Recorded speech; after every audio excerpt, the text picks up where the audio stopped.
Welcome, welcome. For those folks just coming in, we'll just get started in just a moment. Thanks for being here.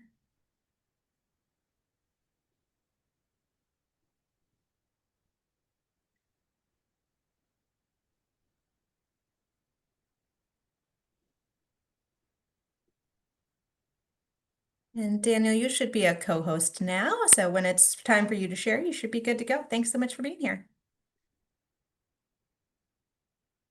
All right. Well, in the interest of time, making sure that we're not wasting yours, thank you so much for being here, and we're going to get started.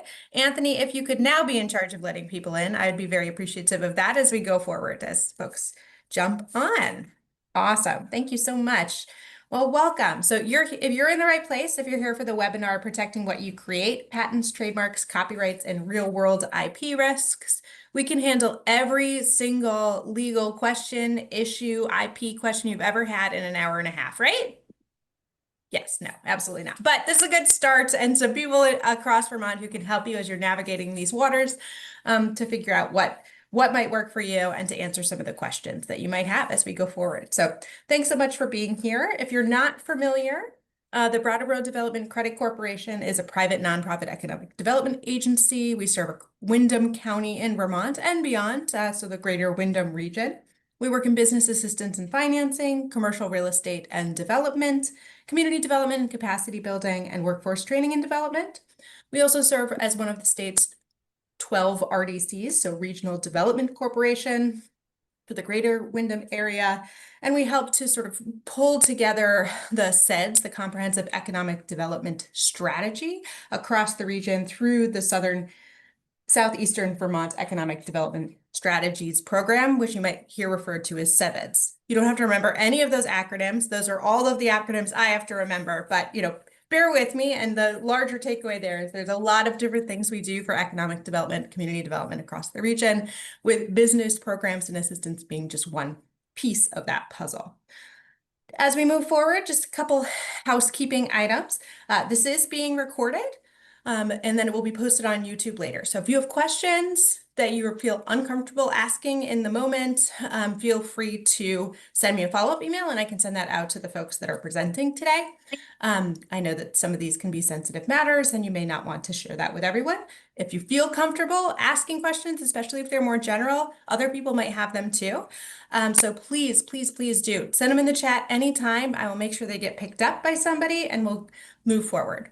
We're going to do two kind of short presentations to get us started, then kind of a panel with some preloaded questions, and then some other questions that you hopefully will have about you, your business, your clients you're working with that are kind of in this vein and territory. So that's that. Please, if you don't have your name kind of listed in as a participant in a way that makes sense, it looks like everybody has their name. Sometimes you get like the silly, like John's third mobile phone name on there or whatever. So I just wanted to check on that, but it looks good. And so I'm Danny Delaney. I'm the Assistant Director at the BDCC and Head of Business Acceleration.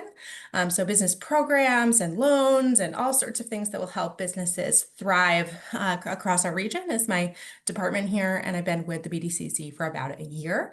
There's a few other of my colleagues on the line today. I will have them introduce themselves in the chat if you want to reach out to them or find out more about them and the work that we do at the BDCC. But in the interest of time, I'm just going to ask my colleagues to introduce themselves in the chat and not out loud so that we can just jump into the program today. So today we're going to get started with Daniel. Daniel's going to talk about his work at the USPTO, his exciting new office, and the venture that he's taking on, and then just kind of get us started into this content. We're going to take right off. Daniel, thank you so much for being here today and for your work. Really you're kind of new to this role and position, but it's coming out of the gate swinging. So we're excited to have you in the region and excited to share what you do with the folks on the call today. All right, well, thank you very much for that warm welcome. Good morning, everybody. 6 minutes. As mentioned, Dan Modricker with the USPTO. I'm going to go ahead and try to share slides, and forgive me because I am a Microsoft Teams person. So it's definitely a skill that can atrophy very quickly as you jump from program or platform to platform. So yeah, I'm just going to try to, explain all of the world of intellectual property in 12 minutes. So that should be pretty straightforward. Again, just to preface that this is for informational purposes and it's not legal advice. There are some folks I see on the line that might be able to help you with some specific legal advice. So we can touch on that in a little bit further on in the presentation. But who I am, so uh, brand new to the USPTO, I actually spent the last 10 years over at the Department of Homeland Security's Cybersecurity and Infrastructure Security Agency. They like security so much they put it in the name twice. But I've been here in New England for pretty much all my life, with the exception of a couple tours in the military. But that being said, I really have kind of hit the lottery. I am responsible for my three favorite states in the whole country, and so I am responsible for Vermont, New Hampshire, and Maine. And so this is the very first community outreach office of its kind. We have had regional offices for well over 10 years. The community outreach office, slightly different, where we don't have patent examiners here in the office. We don't have PTAB judges. It is just purely for engaging with the community to help educate and raise awareness, to answer questions. And if nothing else, the key takeaway is I am your point of contact if you have any questions, regarding anything from patents to trademarks to just anything in that space.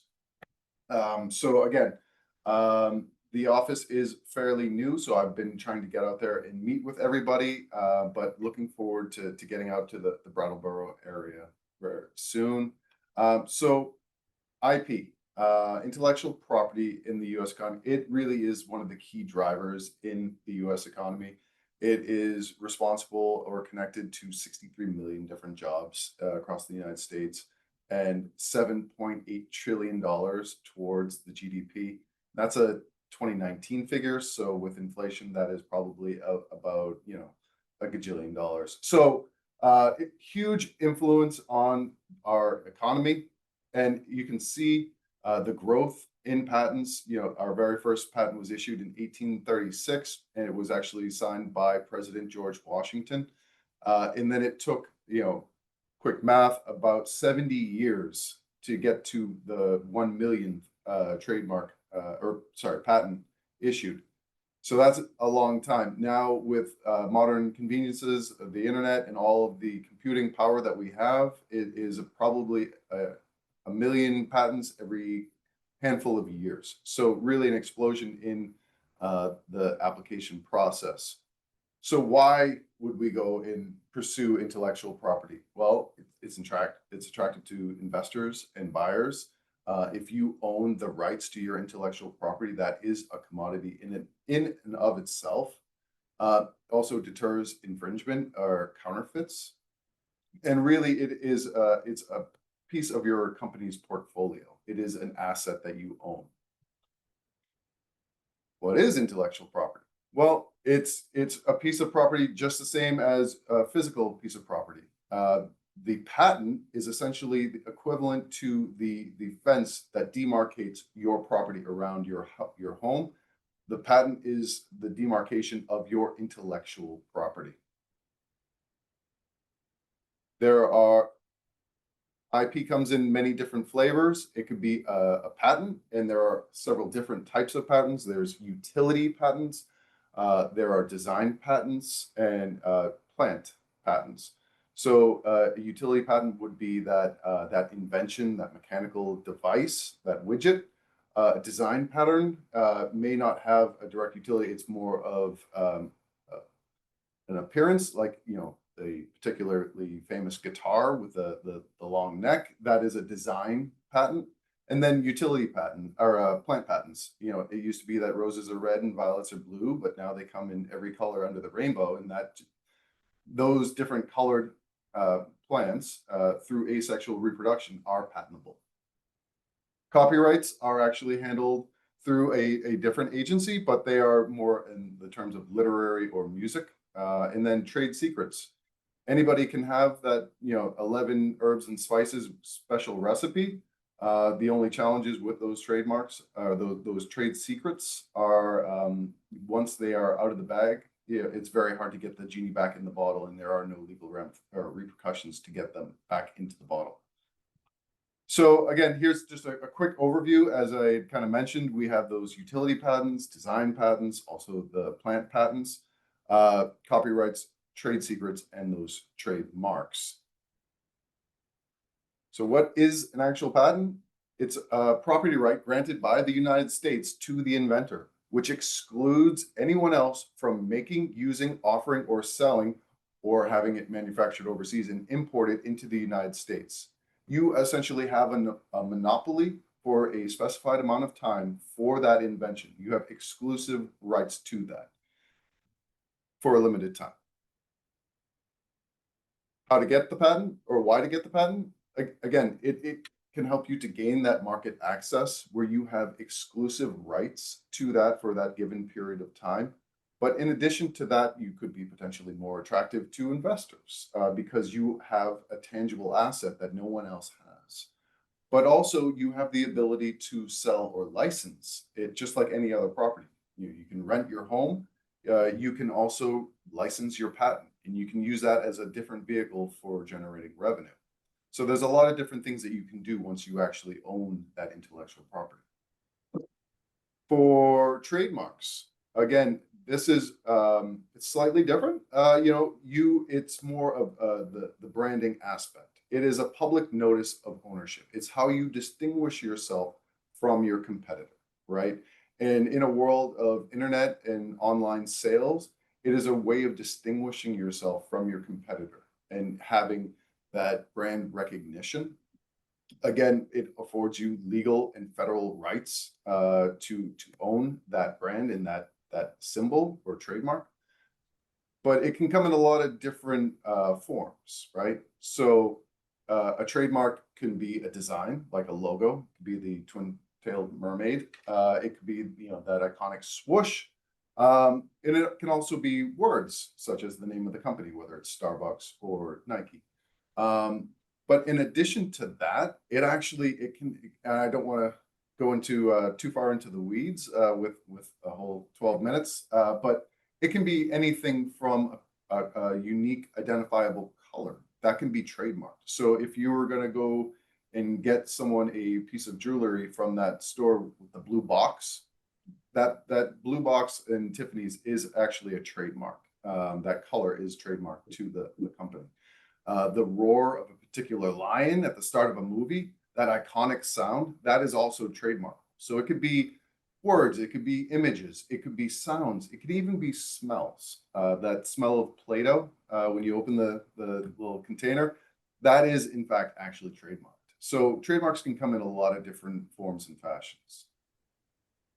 So again, I'm just going to jump in because I'm running short on my time, but some of the resources, again, I would like to consider myself to be a resource. So if I did not answer every intellectual property question you might have had in the past 9 minutes, I am here to help, and you can always reach out to me. But in addition to that, there is a ton of information on our website. I appreciate that this material can be quite dense, and it could be potentially a little off-putting, but the website has a ton of resources to try to demystify the process and try to help you understand it. If you go in, there is the identifier tool, which actually can ask you a series of questions to really help you actually understand, what do I have here? Do I have a potential utility patent? Is it a design patent? What are the prerequisites to actually pursue getting that patent? And so it can help you to answer a lot of questions that you would need to ask yourself before you start your journey to file an application for a patent. The PTRC, the Patent and Trademark Resource Center, is an amazing resource that I really want to foot stomp because, again, it's at no cost to you. But there is a Patent and Trademark Resource Center in the state of Vermont. There's one in New Hampshire. The one in Vermont is actually based at UVM at their university campus. Their library there has a trained librarian who can actually help you search through the registry of both patents and trademarks to see if your idea is truly novel, if no one else has ever had it, and then, which is a barrier for one of the prerequisites for pursuing a patent. And so you can see truly that your idea is novel and no one else has had it, or you can actually find out this idea was so good, someone else has already actually had it and there is already a patent. And that will save you a ton of effort, blood, sweat, and tears. Because the worst thing would be to pursue this trademark, this patent, only to find out that it has already been taken, and then you have wasted not only your time, money, and effort before you have to now pivot and try to change or to abandon that pursuit. So it's a great first point of contact to really see if you're sitting on a novel idea, and it's at no cost. Again, there are a bunch of other resources. I'm not going to go through all of them, but the website is a great resource. And if you have specific questions, by all means, just email me. But there are certificate courses that you can go through. And again, it's not going to make you a patent attorney overnight. The prerequisites for that are not only a law degree, but an engineering degree. So it's mildly high bar, but it will help you understand a lot of these concepts and hopefully help you to ask more informed questions if you were to actually need to speak to a patent attorney. So you're going to be starting at a higher baseline. Okay. Again, there are also free legal services. There is a patent pro bono service that is available to inventors. The idea being that the cost of a patent shouldn't be a barrier to a good idea. There are prerequisites to be qualified for the patent pro bono service. You have to be within a certain percentage of the property line. But again, the idea is that the cost should not be a barrier for a great idea. So there are, and then also the law school clinic certification program. If you follow that link, it will lead you over to a bunch of resources, and it is a map, so it's geographically accurate to direct you to the most relevant resources for where you are. Then additionally, we have standing webinars. There is one every week. We have a program called the Pathway to a Patent, which is a series of 8 different modules spread out over several weeks. So again, it can just really help you raise that baseline understanding so that you can ask more informed questions, and you can hopefully really avoid a lot of unnecessary pain points in your journey to pursue your intellectual property. And then lastly, you can also subscribe. The USPTO is very good at communicating to inventors and entrepreneurs to help them understand the process if there are any updates in the process. So definitely worth the time to join and subscribe to that. I went a minute and a half over, so my apologies. But again, my contact information is there. I'm based here in the region, and again, I would love to hear your thoughts. So not only are we looking to help raise awareness, but we also are, we care about the feedback to make sure that we are providing the best services. So if you do have questions or comments, please feel free to reach out. All right. Thank you so much, Daniel. I actually am going to put you on the spot one more time. We had quite a few folks who jumped in as you were presenting. So I hate to make you do this, but I'm going to do it. Can you just give your quick introduction? Who are you? What are you doing? An introduction over again, just really quickly, so folks know what they caught the tail end of. And just a heads up to everybody that we will be sending the slides from the presentations and all the links afterwards. So I know I'm putting them in the chat, but don't get stressed out that you have to copy them all down. No, the key takeaway is that I am local here in Northern New England, and I am a resource that you should feel free to reach out to at any point. If you have any questions, I am happy to connect after this. My contact information is at the bottom and it's in the chat. But the new community outreach office was opened back in January with the mission to directly engage with the community to help educate inventors and entrepreneurs on their journey to hopefully pursue intellectual property. And so again, I'm here, and if you have any questions, I'm happy to connect. Awesome. Thank you so much for joining us and giving us that presentation. We'll see him again for the panel. We're going to hand the mic over to a representative from the Vermont Small Business Law Center, Brian Bailey, with a short presentation to talk about what they do and how they handle being a resource in the state as well. Brian, over Okay, to you, my friend. great. Thanks, Danny. So I will share my screen if I can. Big thanks to Daniel Modricker there. In addition to working at Vermont Law and Graduate School with the Small Business Law Center, I'm also an attorney and a practitioner, and I've been working on patents for about 17 years, and I learned some stuff there, Daniel, so well done.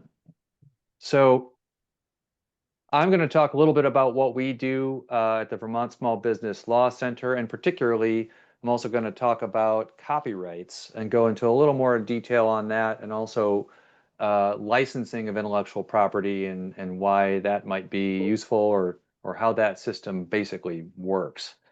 So, for starters, I'll say that the Small Business Law Center, and I'm here representing the SBLC for the Vermont Law and Graduate School today.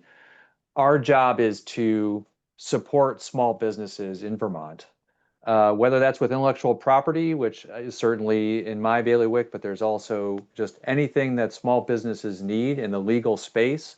That's what we're here for, is to help small businesses navigate that space at whatever level. So a lot of our businesses that are coming to us for education or for referral to an attorney within our network um, are just starting out and trying to get off on the right foot. Others are more mature businesses but have run into an issue or have questions.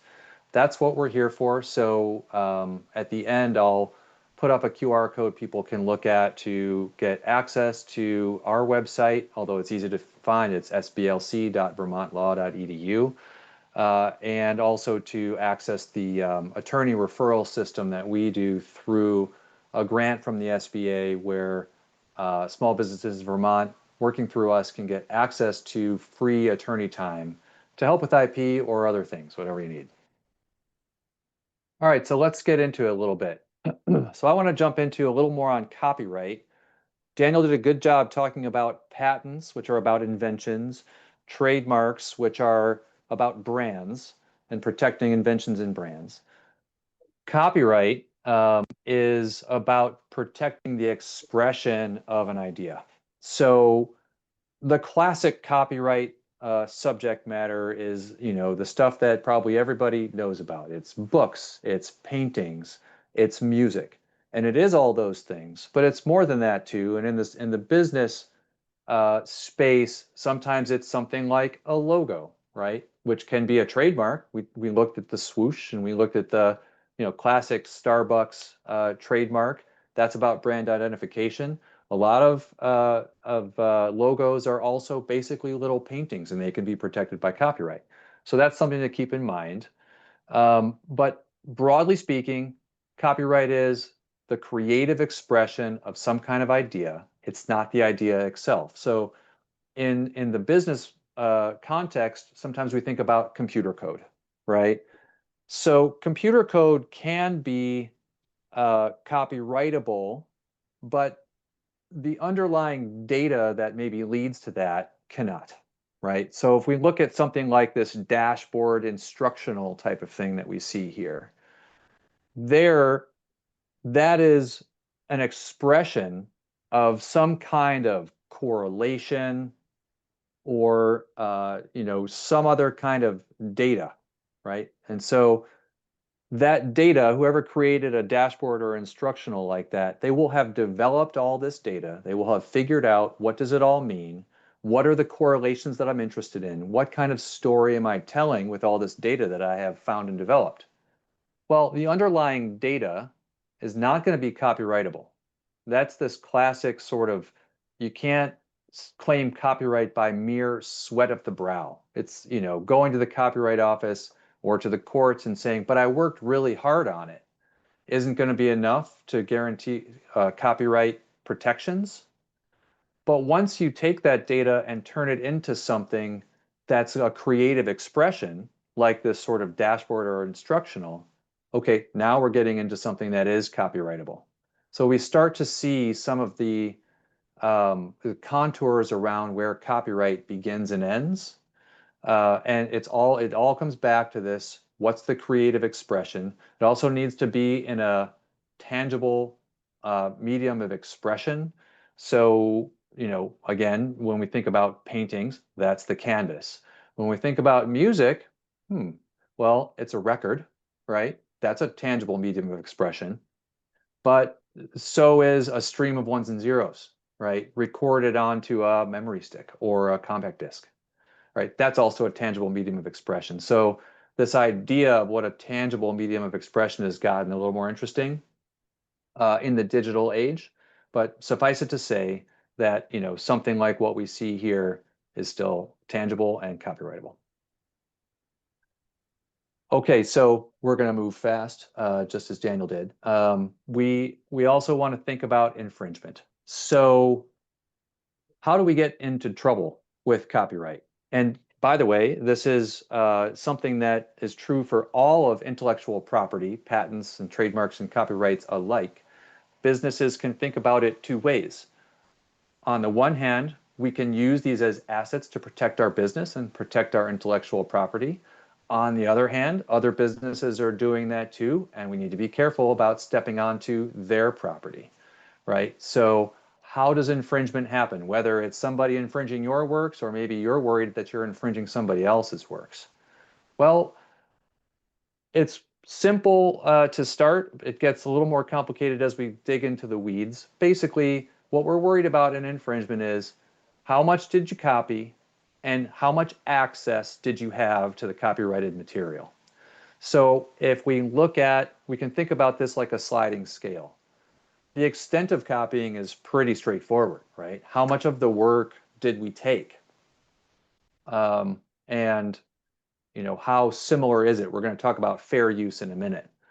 But then there's this other piece that people don't think about as much, and that has to do with access. In other words, was I looking at the work when I made my copy? Or had I never heard of it before and just happened to create basically the same thing? What was my level of access? And so the more similar my alleged infringement is larger sort of copying piece. But if I can show that I've never seen this work and didn't know anything about it before I happened to create something that looks a lot like a copy, then I'm going to have low access but high copying. Maybe I'm still in trouble depending on where we ended up. But if by contrast we can show, well, we know you were looking right at that copyrighted work and you used it as a way of making your copy, that's high access, and a low copying is going to be enough to show infringement. So fair use is something that it's a term that gets thrown around a lot, and it is a thing in copyright.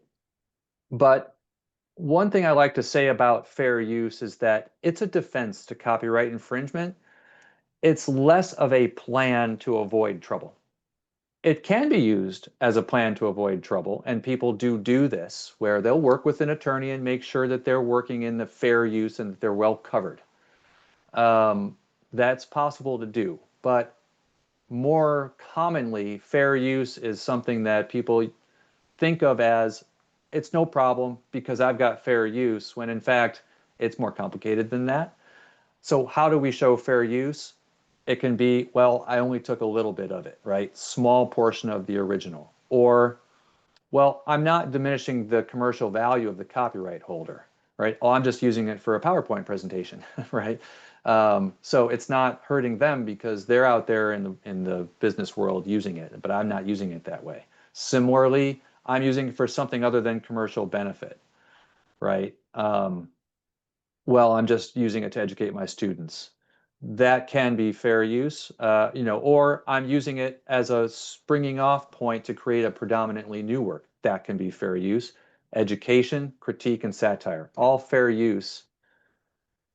The problem with fair use is that it's fact intensive. We're always looking at the specifics of the situation. It's not a fail-safe insurance policy, right? We're always going to go through all those tests and sort of analyze, well, how much copying happened? Was it educational or was it not? And so forth. So suffice it to say that fair use is a defense to infringement, and it's more complicated than most people think. A little bit of myth dispelling here. Nonprofit status for your organization, that's not protection, right? That doesn't mean that it's fair use. I only used it internally, right? I'm not out there using this in a public space. I'm just using it internally for training of my employees. That's not fair use protection. Right? This is a big one. Well, I got it on the internet. It was just out there. All I had to do was, hit right click, save as, and then I can grab it, right? That's fair use. Nope, it's not. Right? Actually, that is a particular problem. There are law firms that have sprung up specifically targeting people who grabbed stuff off the internet and used it publicly for copyright infringement. A couple ways to stay out of trouble: Creative Commons and open source. So these are resources that people can use to go find things which are specifically being offered by the copyright creator for the use of others. Very often, they don't require any payment. They only require attribution. So, we can look to places like Creative Commons, open source, and others for places where we can get images or we can get things in the copyright space that aren't going to get you into trouble. Quick word on ownership. Who owns a copyright? The creator owns it. So it's also true for patents, right? The inventor is the owner by default. In the case of a copyright, the creator is the owner by default. But those things can be moved by an assignment. So we can transfer ownership to whoever we want by a contract called an assignment, in which the original owner transfers it to their business. In the case of businesses, this is very often the right thing to do, because the business is the one that will benefit from ownership of the intellectual property much more than the individual. Works for hire are a thing in copyrights. So basically what a work for hire means is it can change this default that the creator is the owner and instead make it that the business who hired the creator is the owner. The key thing to remember about works for hire is that they only exist by written contract. If there is no written contract between the creator and the eventual owner, the commissioner of the work, then there's no work for hire. Right? So we should be thinking about who owns the content you're distributing, how did you get it, and what terms are attached to copyrighted material. So at the risk of going just a little bit further over time, I'll say a couple things about licensing intellectual property. So licenses are a way that we can take a patent or a copyright or a trademark, and we can allow someone else to use it under the terms that we've decided. Okay, this is one of the great things about intellectual property owned by a business. You get to decide how your brand, how your invention, how your copyright is used by others. How do we do that? With a license agreement. So in this case, I've got a patent listed or showing up here. We take the patent, we give a license to a manufacturer, say, they give us back money, right? Pot of gold. That's the basic idea for how a license works. There are other ways you could do this, right? You could go patent owner, a development partner. Together they form a joint venture. That thing goes off to the business and the business pays both, right? So the funds flows can go that way. Or maybe we've got co-owners, right? We've got two people who contributed to this patent. Maybe business one is a bike racer, business two is a bike maker. Together, they make a new bicycle and get a patent on it. Maybe the bike racer gets to license use of this technology, while the bike maker licenses manufacturing of the technology. It's just a couple examples of how this can go, right? The point being, when you own the IP, you get to decide how it's used. And that's part of the point.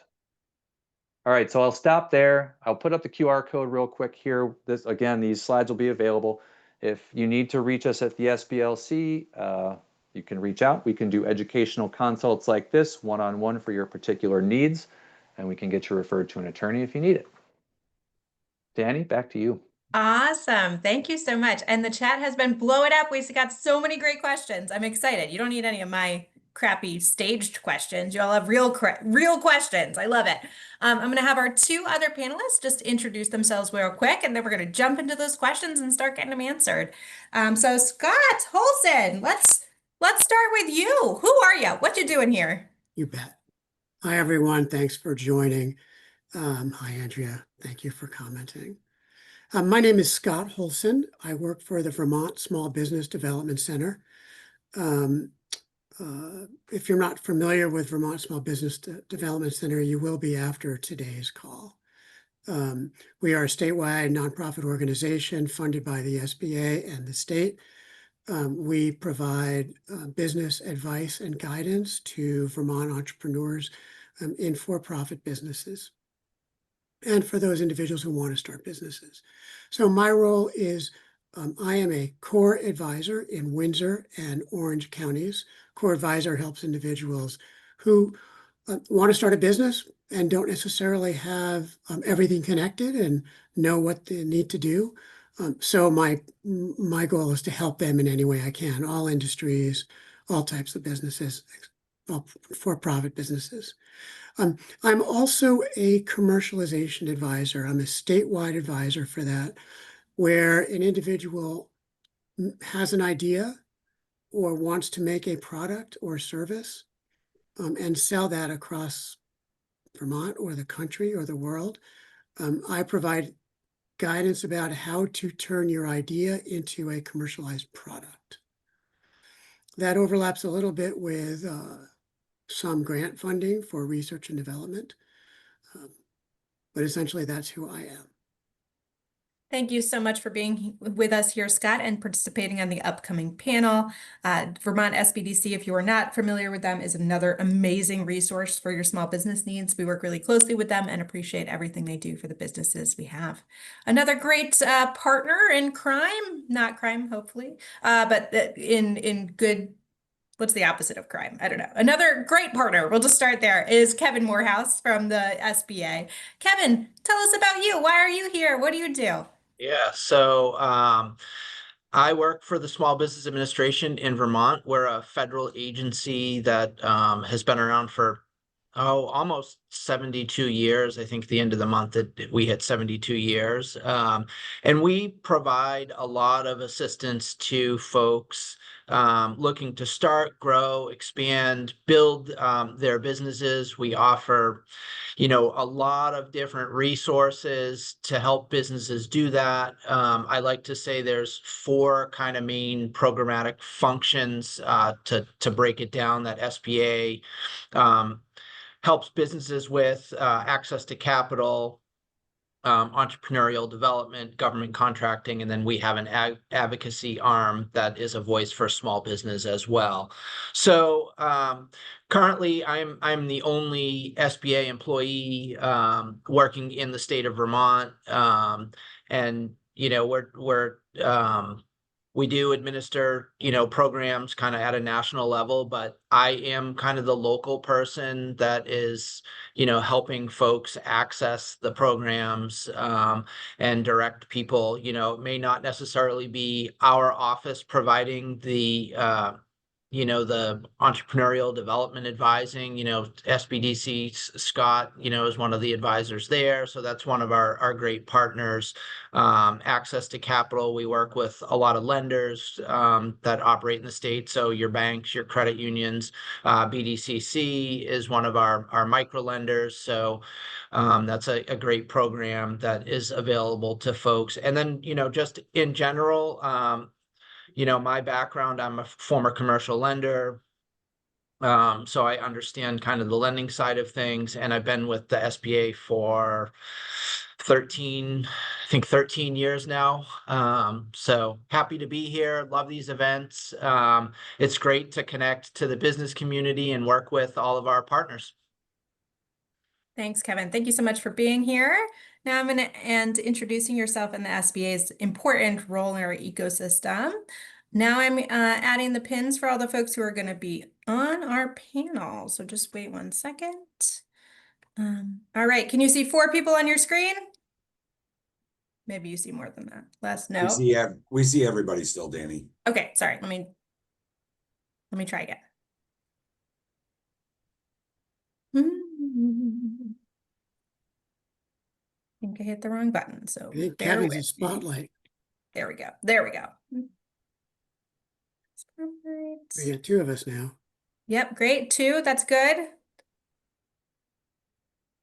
3, 3. 4.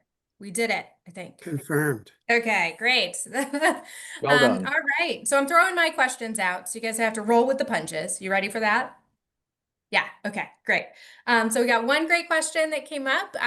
Brian, we'll start with you. It came while you were speaking, so I think probably starting with you is a great place to start. So how does attributing a source influence fair use?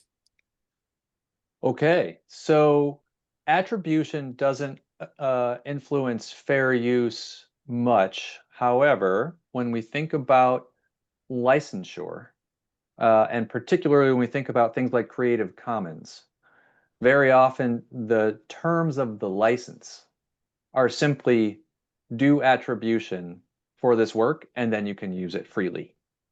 So that's the main thing. That's the place that attribution usually shows up. Right. Anybody have any additions to that on the panel, or does that pretty much cover it? Okay, awesome. CJ, any follow-up questions to that question that are related? I'm thinking as a newspaper person where you're allowed to quote certain small portions. So it may not fit anyone else, but I'm actually coming here as a writer of a book to hear about intellectual property. So that's kind of where I'm coming from. I know that if you quote, Robert Frost's poem in a book or an article, you have to ask for permission. I just didn't know if there was anything else that I needed to be thinking about. Great. Yeah. Well, thank you so much for the question. Brian, anything else? I'll just point out that, one of the things that does show up in fair use is like a snippet, right? A very small amount of a copyrighted work. That's an important factor in fair use. So sometimes a good fair use argument can be made that, it's like a music, for example, it's a 5-minute song and I used 30 seconds. Maybe that's fair use, right? If we get to a minute, it's getting further away. If we get to 4 minutes, it's probably a weak argument, right? So that's one of the factors. There are many. Great. Thank you so much. I'm going to bounce to the next question. I have some general high-level ones we'll get back to, but let's get into some of these more specific ones. For transferring ownership via a contract, does this language need to be in the general contract for the work for hire or a separate contract specifically addressing the IP? And I'm not going to guess who the best person to answer this is. Is there one of you that feels like that's right in your wheelhouse? And I'll read it again for folks. For transferring ownership via contract, does this language need to be in the general contract for the work for hire or a separate contract specifically addressing the IP? Daniel, he's taking it. Oh, no, I'm going to. He's defer to- deferring. Oh, okay. I could speak to The this one. attorney. Yeah. So commercial contracts, people can do whatever they want, right? There's wide latitude between two businesses to do as they wish. And it certainly is the case that we see dedicated contracts that are just a work for hire contract, and that's the only thing that agreement is trying to do.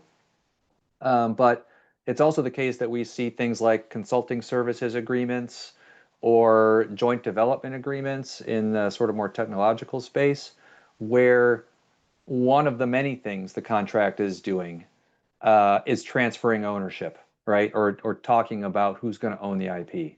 So there's no one right way. It is certainly possible for a clause of a contract to attend to that, or for the whole contract to be about work for hire or ownership or whatever. Great. Thank you so much.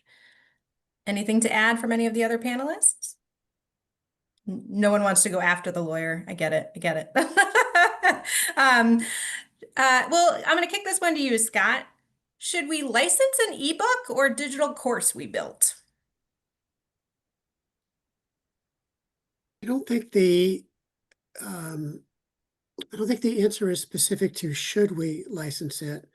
The real question is there value in licensing it? Does somebody want the ebook other than you?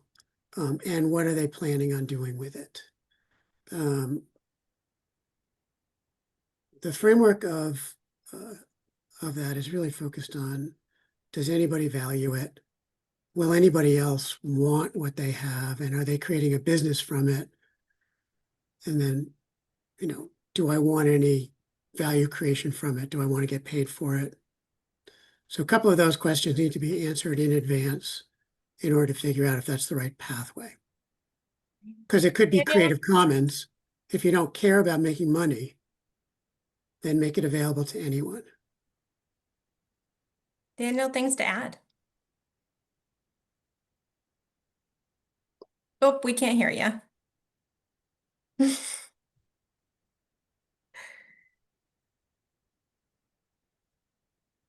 No, still can't hear you, but it doesn't look like you're on mute. So I'm not sure what's going on there. I just need to get closer. Oh, there we go. Yep. I just need to get closer to the mic so everyone gets a zoom. No, I think Scott was pretty spot on. It's I am not an attorney, but I will borrow an attorney's answer in that it depends. It's going to be unique to each individual in their unique situation. So again, is the product, is it valuable to just you, or is there a monetary incentive to license? And so it's going to be unique to each situation. Brian or Kevin, anything to add? So just one thing, I think that it depends.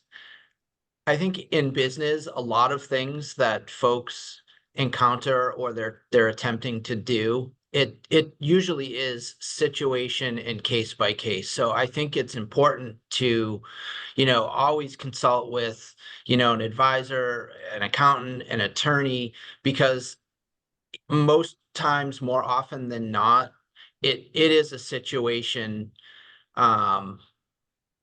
it's specific to your individual situation, and that pretty much applies across the board, no matter what you're doing. Obviously SBA is involved heavily kind of on the financing side, and I'll get folks saying, why can't I just do this? It's not necessarily cookie cutter. Not everything is standard. So certain things apply, and it's no different when it comes to,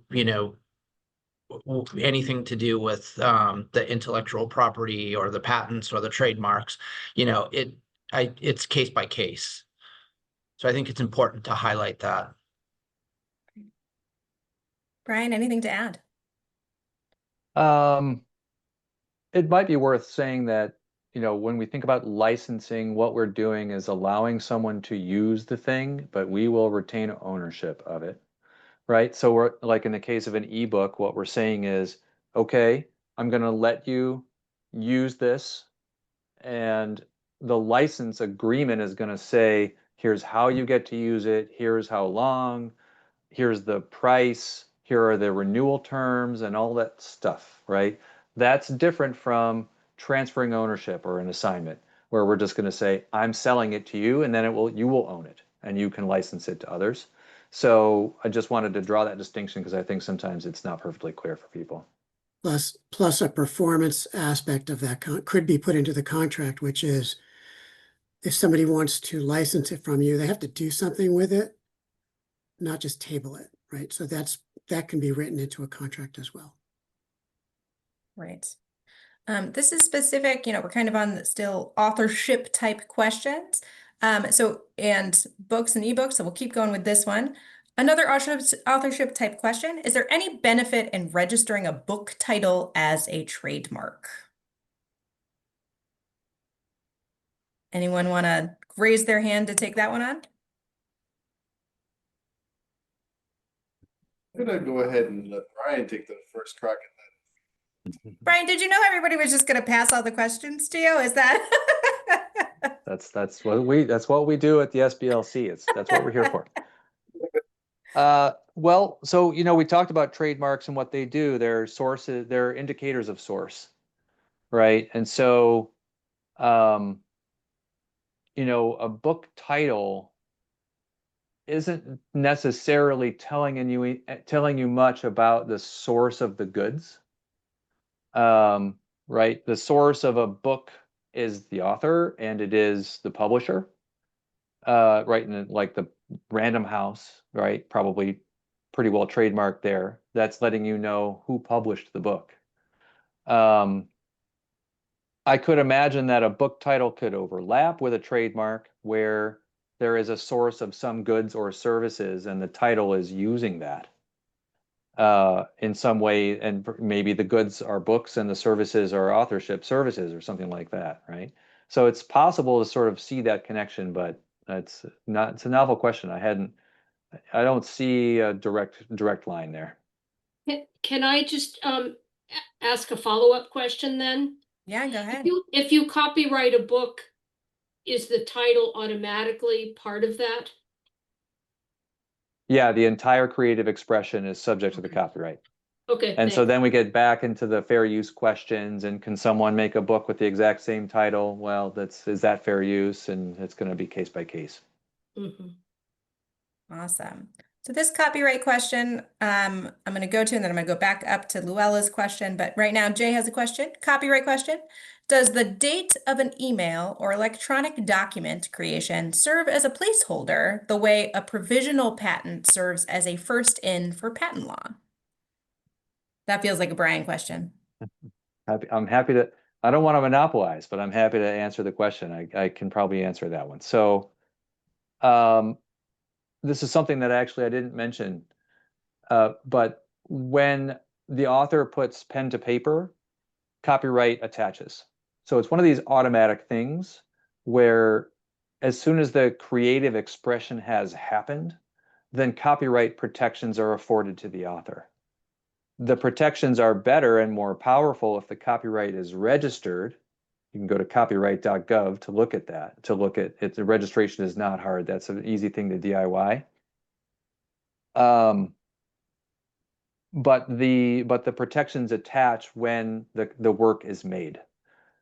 It certainly is the case that there can be questions in the case of a dispute where somebody's going to be arguing about who made it first, or whether the infringement happened, relative, like when it happened relative to the creation of the work, because infringement can't happen before the work was created, of course.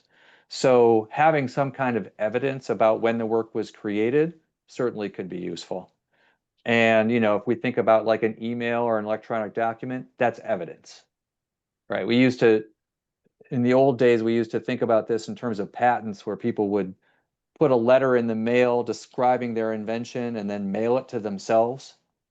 And this was sort of thought to be like a hack.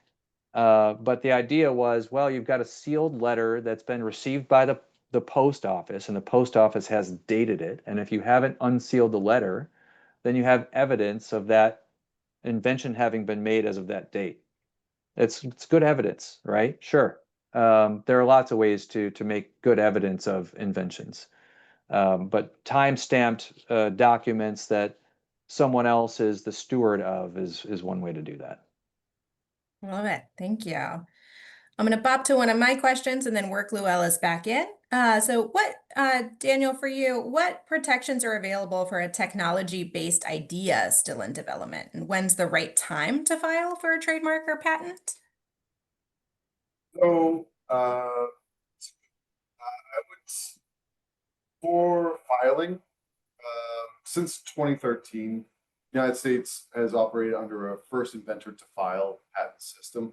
So there really is the huge incentive to file as soon as you feel that you have something that will merit that application. It is really a first to file system, so there is a huge incentive to file early. or at least get a provisional patent in to kind of put your flag in the sand, I guess. Great. Scott, things to add to that? Yeah, I would argue that there's 3 reasons to file a provisional. One is, that you're planning on publicly disclosing the intellectual property, going to a conference, wanting to talk about it. Researchers need to do that on a fairly regular basis because that's part of their grant arrangement. Another one is you want to maintain priority with for your intellectual property, for whatever it is you're doing. And so you could be incrementally filing. And the last one is, I'm ready to commercialize this. So I can keep it secret as long as I want, forever. That is an intellectual property strategy. But I'm ready to move it beyond where it's just me. So those are the 3 reasons. There's still I agree with Daniel. It's, first to file is a big challenge from my perspective because it takes more than a year to really get all your ducks in a row. So and the reason a year is important is because that's the time frame that an individual has to turn a provisional into a non-provisional, which means that the patent office does something with it, meaning that Brian's going to explain what I just said, because I don't really have the language for what either Daniel or Brian perspective. And, so it's, from that perspective, it's how big is the market? Do people want this?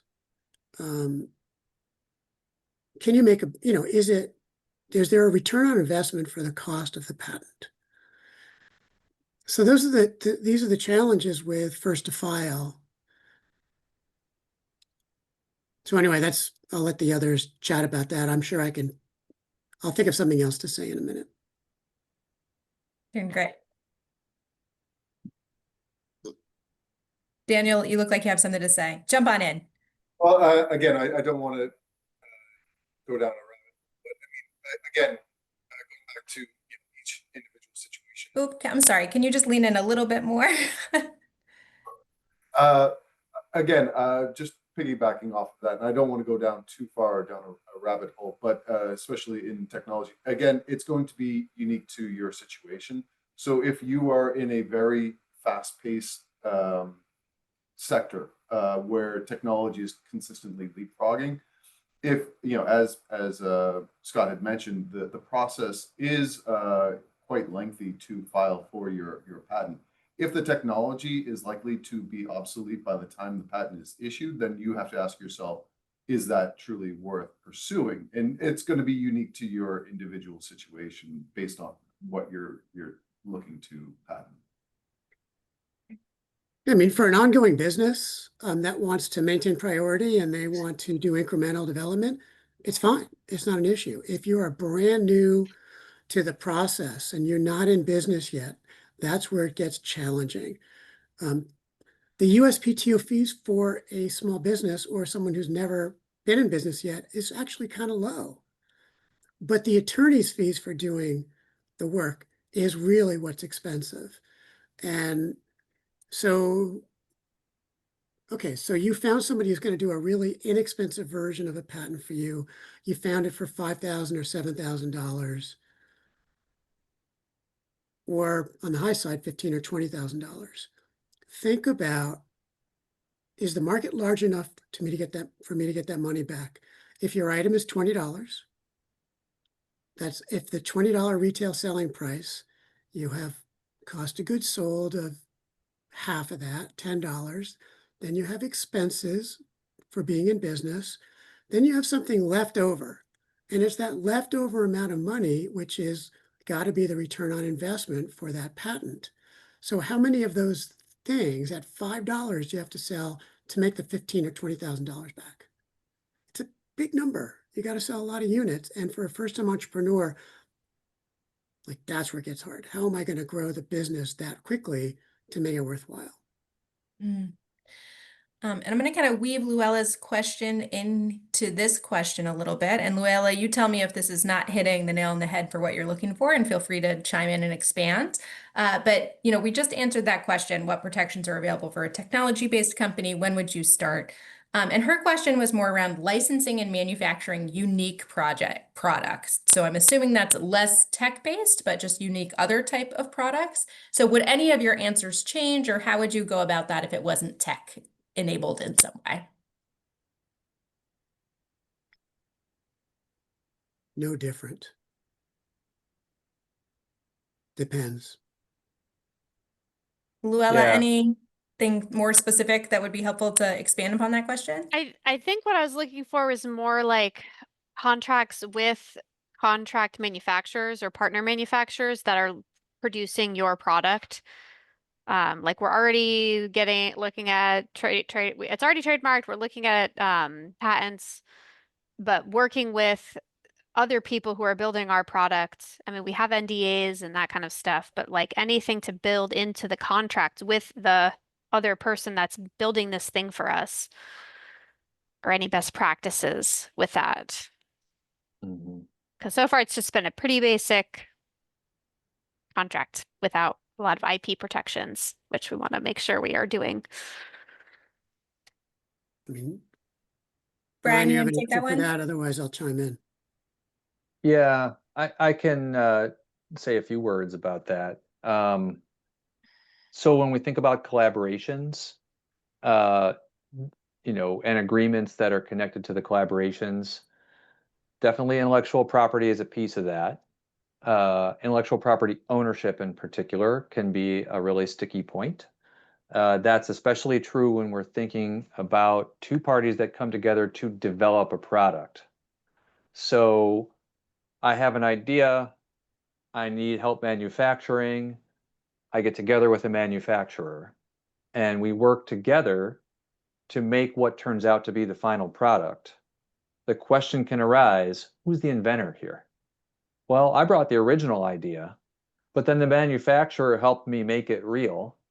And maybe in the process of figuring out how to manufacture the thing, another invention has come into the fore. And now we file a patent application that's a mix of both of those things. The question about who's properly named as an inventor, that can get tough.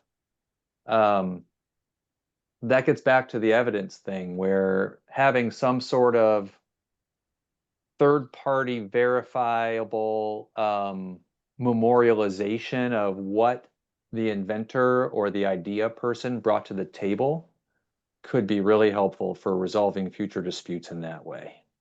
Or even better, having a provisional patent application on file before the inventor goes off and tries to enlist the help of the manufacturers. Right? So those are ways that could be dealt with. Alternatively, the agreement can just say, you know, party A owns everything. Whatever happens, whatever comes out of this collaboration, one party owns it all. And then there's just no dispute because it doesn't matter who invented it anymore because we already know who owns it. Scott, do you have anything you want to add I mean, there? I think that's the best part of the advice. For me, it's build it into the contract. If the developer is unwilling to sign a contract with that stipulation, then you have an opportunity to discuss, all right, let's talk about the ways in which IP is handled as the development process continues. It is not uncommon for innovators to have an idea, patent that, and then go to a developer and start developing, and then find out that the original idea actually doesn't get implemented in the final design, and then they need to end up repatenting something, a revision. In one respect, and I mentioned this to Brian before we even started, and also Daniel's going to have an opportunity to share about this, but there is something called patent families, where you have a starting patent And then you have further development within that idea that further explains or builds upon the original intellectual property. And, patent families from a business perspective increase the value of the original idea, they increase the value of the business, and they increase the value for potential licensing down the road. That's the Brian or extent of my Daniel, things to knowledge add to about that? patent families. Well, I think Scott did say something, and that is, Oh, Daniel, I'm so sorry. Can you move forward? um, I was just going to say that that was an excellent explanation from Scott. And the idea of a patent portfolio or patent family is a very specific business model. And it is something that just consistently can not only grow the value of the assets within that portfolio, but also it can have an impact for extending the life of the original patent. So there are multiple different levels of value in pursuing something like that. Yeah, I'll add to that and say that, when a business decides to do patents, and sometimes it's not really a decision at all, because if it's a technology focused business that whose, job is innovating and that's their market strength, patents are probably necessary in a situation like that. But it is a decision for many businesses. Should we do a patent, or should we just go out and compete and try to be first, but we're not going to try to lock it down with a patent? There's an ecosystem that gets entered by the business. Okay, we're going to do patents. And so, to Scott's point, very often that means we're not just going to do one patent, because that's probably not going to be enough. That's going to be the basic technology, the original idea. But then as the actual product develops, there's going to be new inventions and new technologies that arise, and follow-on filings are necessary to sort of protect that technology as best the business can. And then somewhere along the way comes the cost benefit. It's expensive to pursue patents, but it's also expensive not to if the business gets ripped off and doesn't have any recourse. So that's something that it's going to be different for different businesses, but thinking through, where's that cost benefit? When do we need to be thinking about filing our first patent and any subsequent patents? These are relevant questions that should be asked. Also, one thing that I'll just point out, so I want to make sure we don't miss this point. It's been mentioned, I think, by Daniel and Scott, both alluded to it, but I just want to drive this home for anyone out there who's thinking about patents. And that is the 1-year bar date that has to do with public disclosure or offer for sale. So if the invention is disclosed publicly, and we can talk about what that means if anybody wants to get into the nuance, or if the invention is offered for sale, even if it's not been disclosed publicly, that starts a clock ticking. And when that clock strikes 1 year, a patent application has to have been filed. If it hasn't been filed, then that invention has been dedicated to the public forever. So this is a really important trap that businesses can fall into, where they go out there, they're making public disclosures, they're giving conferences, they're publishing papers, they're selling early prototypes, or they're working with a prototyper, but not under confidentiality. And time ticks by. And 3 years later, they come to an attorney and say, okay, I'm ready to make a patent. It's too late, right? The 1-year bar date has long since passed, and there's no opportunity for patenting. So that's a really important one. But the good news, if that does happen, that means nobody else can get a patent and prevent you from building that. So if you, as an example, if you decided to, I'm not going to get a patent for this, I'm going to move forward, and somebody else sees it within that year and decides to patent it, they can prevent you from doing it.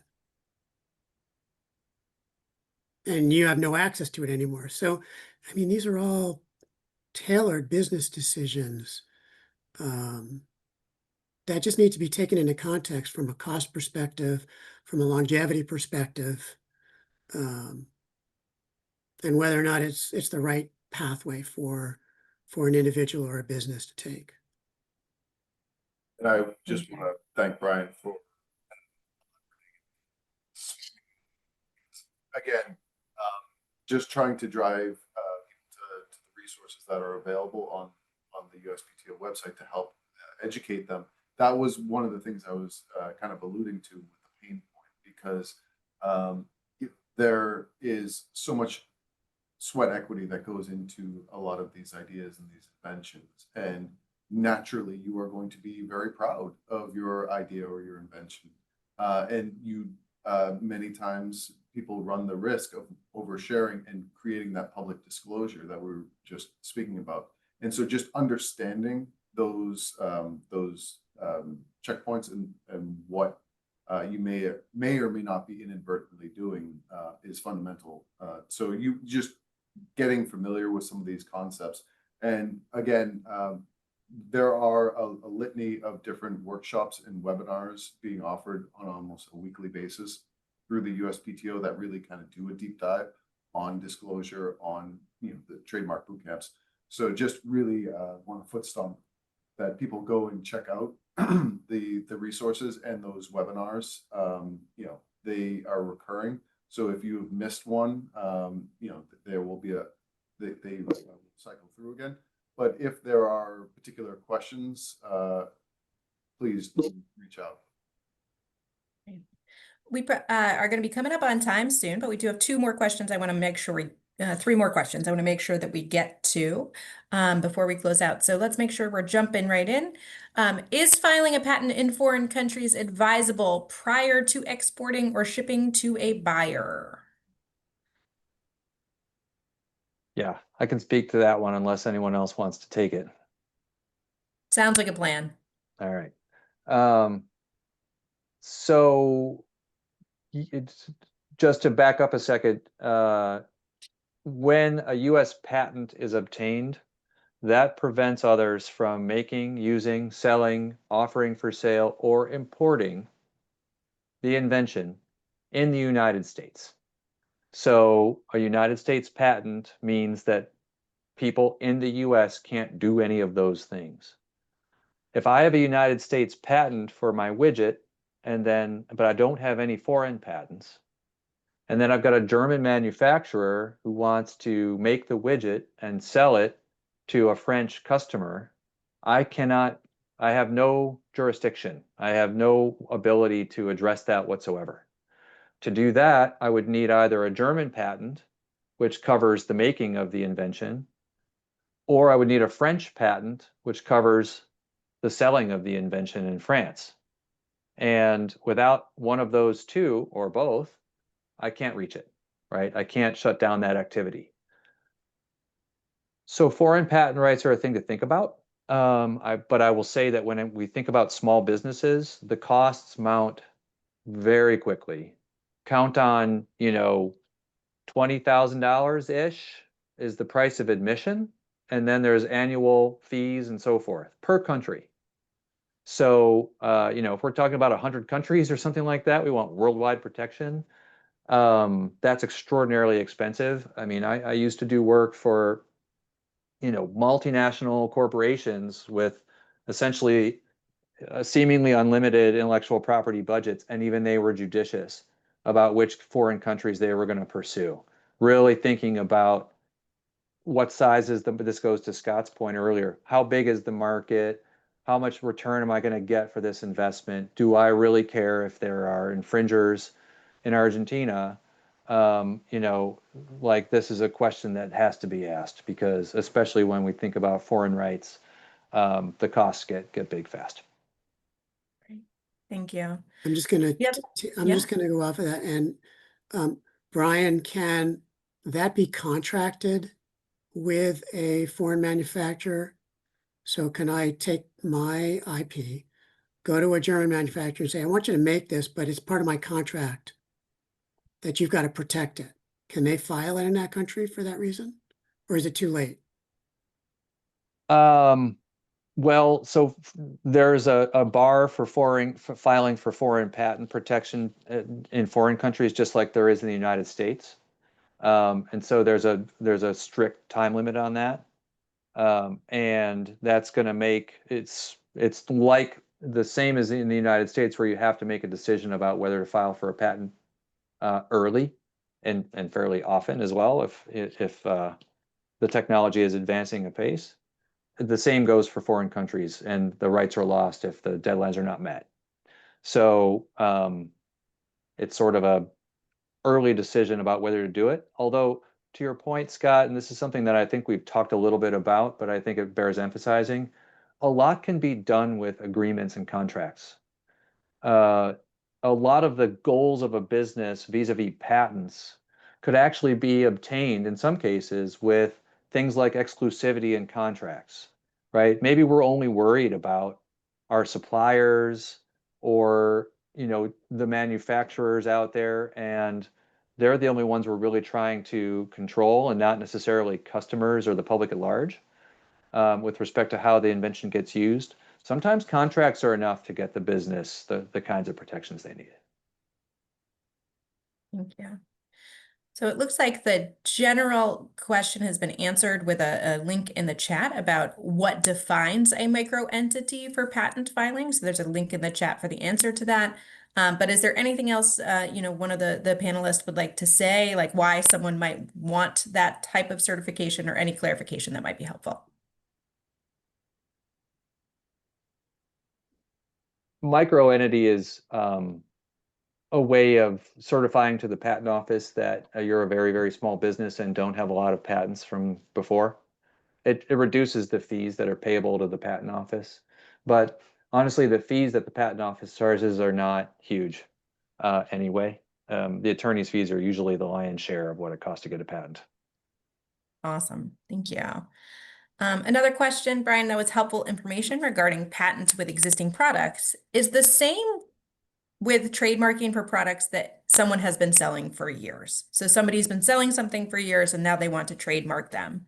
How might that be the same or different? Yeah, that's a good question. So patents have this very strict requirement to file early. Trademarks and copyrights aren't like that at all. So a trademark can be filed years after the brand has been developed and built. Copyright registrations can be filed years after the work was created. That's okay.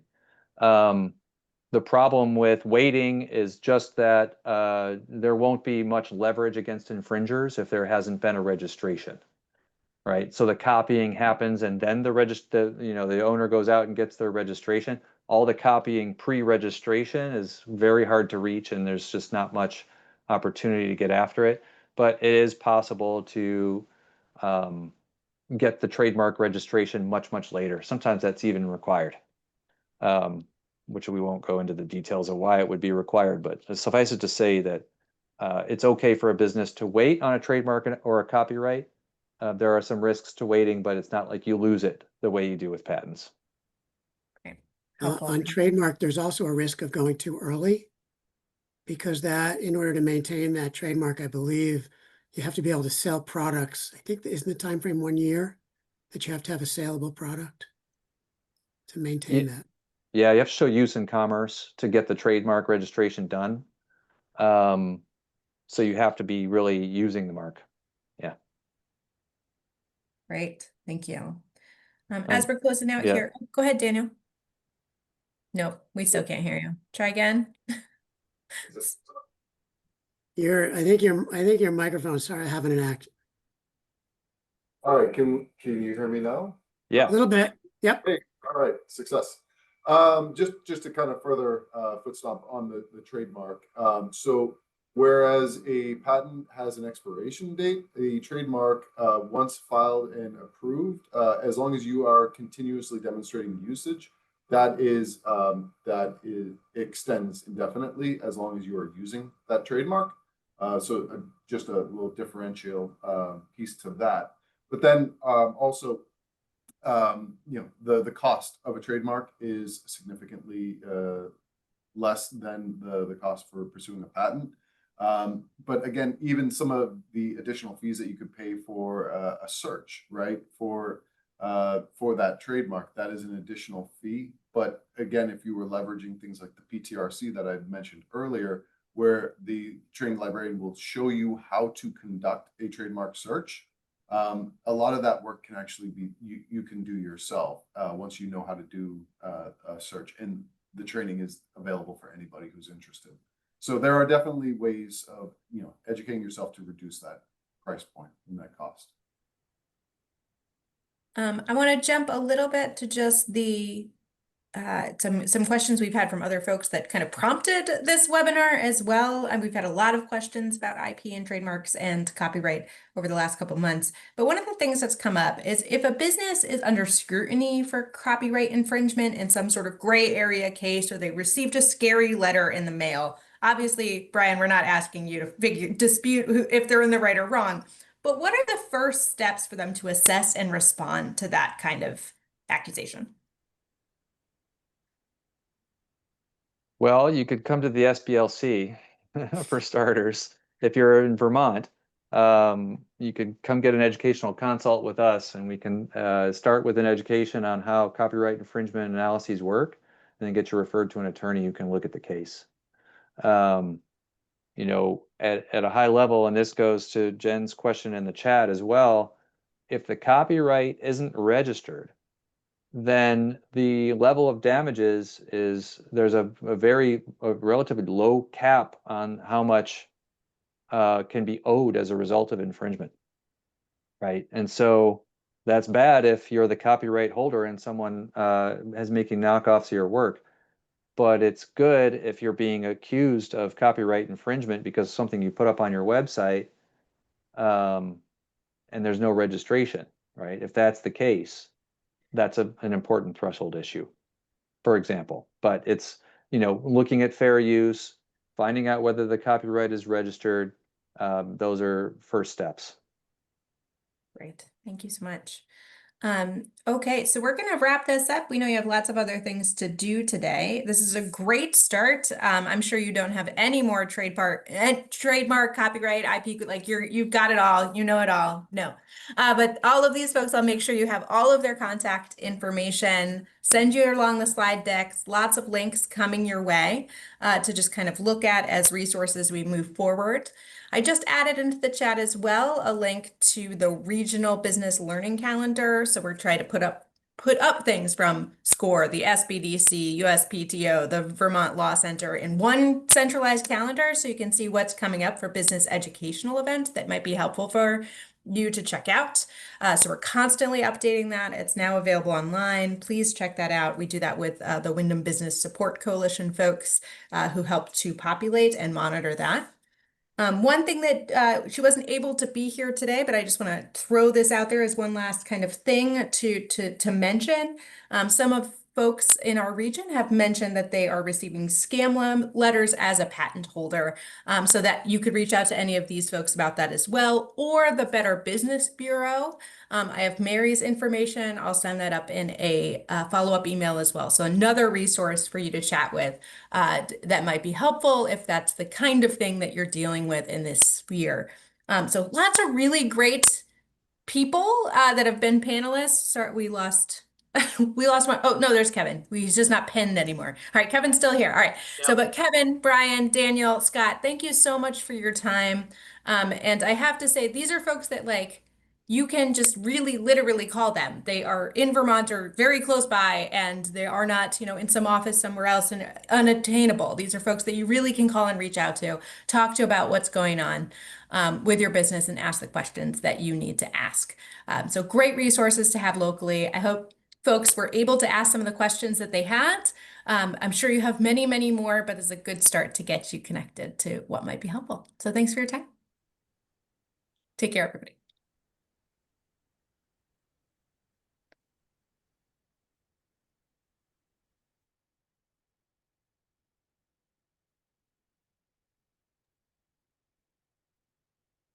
Danny, I'll send you a copy of the slides, okay? Awesome. Thank you. You're Do amazing. you want Thank you so them, much for doing this. do you want them in PowerPoint? Do you care if they're PowerPoint or just a PDF or whatever?